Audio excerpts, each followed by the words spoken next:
자, 외교 문제 이 통찰을 읽어보면 이런 흐름으로 이 자국 중심성 이게 너무나 중요하다는 것을 알 수가 있는데 자, 외교는 통찰을 통해서 또 우리가 알 수가 있게 되고 근데 아까 좀 4년 5개월 전에 저희가 남북관계가 그래도 참 풀렸을 때 만났다가 지금 오늘 이제 만나게 되니까 이렇게 그 단시간 내에 남북관계가 이렇게 나빠질 수가 있을까? 좀 그런 생각을 하면서 왔어요, 여기 올 때. 이걸 아까도 얘기했지만, 네. 이게 좀, 지금은 남북관계 겨울입니다. 그것도 사계절로. 계절인데, 지금, 소위 계절적으로는 지금 우리 2월 19일이 우수였고, 3월 6일이 경칩이니까, 네.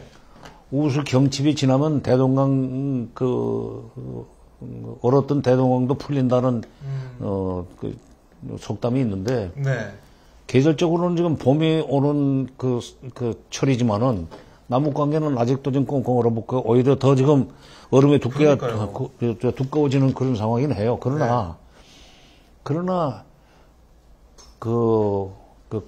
겨울이 그렇게 1년 365일 계속될 수는 없습니다. 언젠가는 이것도 이제, 봄바람이 다시 불 텐데, 네. 그때를 대비해서라도, 분명히 남북관계는 윤석열 정부 임기 5년 내내 남북관계에 이렇게 얼어붙을 수는 없습니다. 국제정세의 변화에 따라서 우리가 부득이하게 결국 남북관계도, 과거 이 햇볕정책 시대와 같은 그런 관계로, 발전시켜 나갈 수밖에 없는 네. 의지의 문제가 아니라 나갈 수밖에 없는 그런 식의 국제 환경이 조성될 가능성이 있다고 보고 거기에 대비해야 된다고 나는 생각을 해요. 대비를 해야 돼요. 아니 근데 이건 제가 네. 77년에 통일원에 들어가서 그때는 박정희 정권 시절이죠. 네. 그래서 쭉 북한을 연구하고 또 남북대화 일선에서도 이제 일을 많이 했고 또 이제 계급이 좀 올라가면서 저는 정책 결정 축선상에서도 일을 해봤고 그러는데 네. 분명히 남북관계 추동이 있어요. 지금은 겨울이지만 봄이 옵니다. 그렇다면 지금 윤석열 정부가 이제 담대한 구상 얘기를 하고 있고 통일부에서는 계속해서 이제 대화하자라는 의지 이건 표명을 하고 있는데 이런 게 좀 영향을 줄까요? 아니면 이게 담대한 구상이라는 로드맵 자체가 좀 우리가 이제 준비를 하고 있는 잘 준비하고 있다 이렇게 볼 수 있는 그런 얘기로 좀 풀이할 수 있을까요? 담대한 구상의 내용 그 자체에 대해서는 제가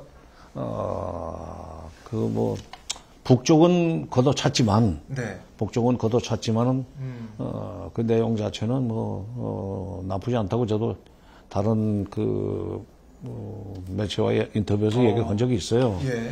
근데 다만 담대한 구상을 북한이 받아들이도록 만들려면 지금 저희 북한이 정치 군사적으로 미국이나 남한한테 당할 수 있다는 그런 우려 때문에 계속 이렇게 강하게 핵과 미사일 발사하고 무슨 핵실험 한다 만다 하는 얘기를 흘리면서 강성 기조를 유지해 나가는데 하고 있는데 그런 북한이 담대한 구상을 받아들이도록 만들려면은 정치적으로 북한이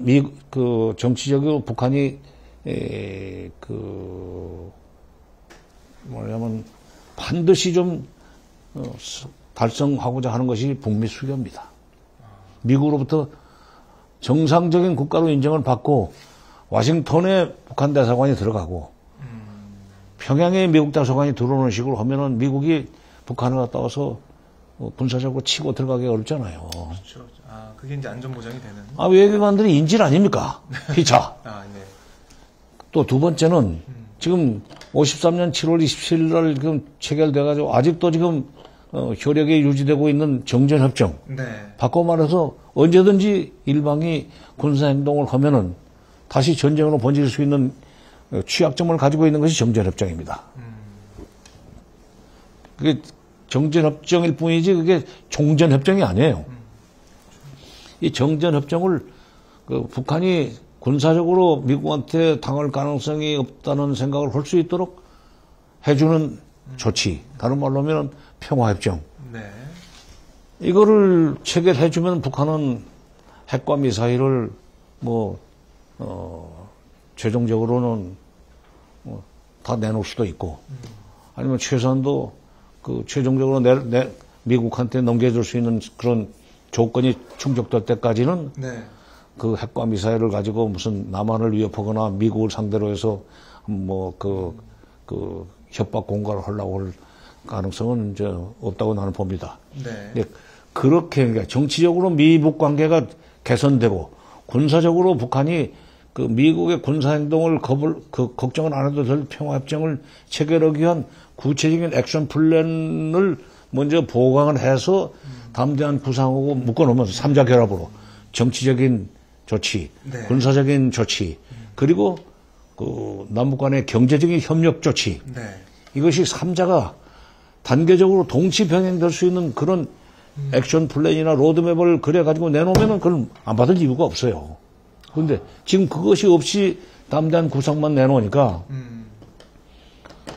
어떻게 보면 경제적인 지원을 해줄 테니까 너희들 우리가 시키는 대로 해. 이거 먹고 내 말 들어. 그런 식으로 지금 돼 있어요. 의도는 아니지만 북한의 입장에서는 그렇게 지금 오해를 할 수밖에 없는 것이 네. 그동안에 북한이 사실 이제 경제가 굉장히 어려워졌습니다. 경제가 어려워졌기 때문에 그 상대방이 경제적으로 지원해 주는 것도 이 지원해 준다고 할 때 그걸 넓적 받으면은 주는 사람이 자기를 무시하고 멸치할까 봐서 그 자존심 상해하는 그런 그 경향이 좀 있어요. 아니, 내가 95년에 그때 김영삼 정부 때인데, 네. 그때는 이제 청와대 그 비서관 했었어요. 통일비서관. 그때 베이징에 이제 그때가 쌀회담이지. 쌀회담 때도 이제 대표로 갔었고, 그 다음에 98년 또 역시 베이징에서 김대중 정부 들어서서, 그때는 이제 제가 통일부 차관으로 있을 때 비료회담을 하러 이제 그 베이징에서 일주일 이상을 밀고 당기는 회담을 했는데, 네. 그때 그 사람들이 그런 얘기를 합니다. 우리가 형편이 어렵소. 그런데 뭐 좀 주면서 너무 그렇게 생색 좀 내지 마시오. 어? 마치 우리가 진짜 남쪽이 주는 거 그냥 받아먹기 위해서 시키는 대로 하는 것 같은 모양새를 만들면서 우리 주려고 오지 마시오. 네. 그러면서 이런 얘기까지 했어요. 그 남쪽에는 밤새 왜 형제가 밤새 달밤에 볕단을 형은 동생 집 앞에 갖다 놓고 동생은 형 집 앞에 갖다 놓으시고 하다가 날이 샜다 그런 그 동화 네. 미풍양속을 가르치는 동화도 없어? 그런 식으로 좀 도와달라는 거야. 그렇네요. 그러니까 이게 북한이 지금 자존심이 강하다고 그러죠. 네. 나는 북한의 자존심은 가진 자의 오만한 자존심이 아니라 가진 것이 없는 열등시에 꽉 차 있는 사람의 그 피해의식과 동의하라고 생각합니다. 네. 피해의식이 안쪽에 있고 밖에 있는 것이 자존심인데 이게 표리의 관계에 있어요. 그래서 북한을 다뤄나가려면 네. 우리가 좀 좋은 뜻으로 주겠다고 하는 담대한 구상, 이거면 너희들 충분히 살 수 있어 하는 이것을 받도록 만들기 위해서도 자기들이 꿀리지 않고 받는 것처럼 만들어놓은 그런 여건을 만들어줘야 되고, 그러려면은 정치적으로, 네. 군사적으로 북한이 미국으로부터 핍박받지 않고 대등한 자격으로 거래할 수 있고, 그게 이제 수교입니다. 그 다음에 군사적으로 위협받지 않을 조건, 평화협정입니다. 이런 것을 만들기 위한 만들기 위해서 미국이 적극적으로 나오도록 미국을 설득해가지고 북한이 이런 소위 정치적인 북미관계 개선, 군사적인 북미관계 개선, 그리고 남북 간의 경제적 협력인 담대한 구상, 이 세 개가 삼위일체로 돌아갈 수 있도록 어떻게 조치를 좀 취하면 좋겠는데, 네. 난 권영세 장관에 대해서는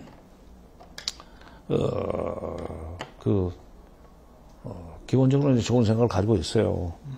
그리고 또 그 양반이 특별히 물론 한나라당 출신이긴 하지만은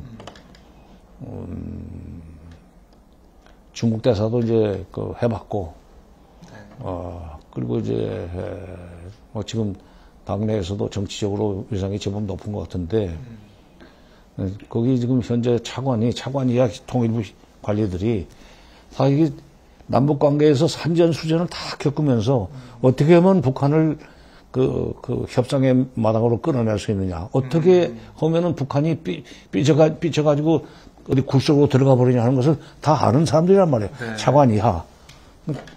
차관 이하 이 실무 관료들이 그야말로 북한을 관리하는데 소위 그 효과적인 그런 방법론을 제시할 수 있도록 격려해주고 거기서 나온 아이디어들을 잘 그림을 그려가지고 말하자면 아까 얘기한 대로 정치, 군사, 경제 이 세 가지가 나란히 단계적이고 동시적으로 이행될 수 있는 그런 뭐 로드맵이라고 할까 액션 플랜 같은 걸 그려가지고 대통령을 좀 설득할 필요가 있어요. 권영세 장관이 딱 발뚝 이제 소매 걷어붙이고 윤석열 대통령하고 앉아가지고 이거 이런 식으로 해서 문제를 풀어나가는 것이 좋겠다고 하면은 거기다 대고는 누굴 가르치려고 하느냐는 식으로 하면 못 질 거 아니에요. 거의 뭐 아니 소통이 안 되는 인간관계에 있어서 학교 선배는 무섭습니다. 우리는 학교 때 야 임마 선배가 기차 선로가 스펀지로 됐다고 해도 믿어야 돼 하는 식으로 살았어 우리는. 알겠습니다. 희망을 한번 걸어봐야 될 것 같기도 하고. 자, 그런데 이제 지금 뭐 질문도 그렇고. 아니 그러니까 내 얘기는 권영세 장관한테 부담을 주는 얘기가 될지 모르지만은 권영세 장관이 작심을 하고 이렇게 해서 남북관계 이 소위 패러다임을 확 바꿀 많은 용기를 내고 그렇게 해서 그러니까 담대한 구상만 가지고 계속 이거 안 받으라고 얘기할 것이 아니라 구상을 받는데 북한이 맞아 내 자존심 상하지 않게 받을 수 있도록 만들어 주라 이거야. 그걸 안 하고 이거 받으라고 하면 백년 하청입니다. 이거 뭐 진짜 통일부에서 장관님의 말씀을 좀 듣고 그런 구상을 좀 만들어 갔으면 좋겠는데. 나는 통일부에서 잔피가 굵은 사람인데 지금 통일부에서 잔피가 굵은 사람이 차관까지 올라와 있으니까 밖에서 이제 들어온 장관이 그 통일부에서 잔피가 굵은 그 부하들의 얘기를 귀담아 듣고 그걸 쫙 로드맵을 잘 그려가지고 남북관계 개선. 거기는 이런 조건이 붙죠 반드시. 미국에 대해서 할 말을 해야 돼요. 뭐 쉬운 게 아니지 않습니까? 지금처럼 비핵화가 우리의 최종 목표라는 소리만 하고 사실상 오바마 때의 대북 정책인 북핵 정책인 전략적인 데가 그들의 본심인지도 몰라요. 그걸 바꾸도록 만들어야 돼요. 말은 좋지. 완전한 비핵화 그러는데 완전한 비핵화 얘기를 하면서 그러면서 비핵화로 갈 때까지 미국이 이런 것을 할 수 있다는 얘기를 일치 안 하면서 북한도로 완전한 비핵화에 나오라는 얘기만 하면은 그게 나올 리가 있습니까?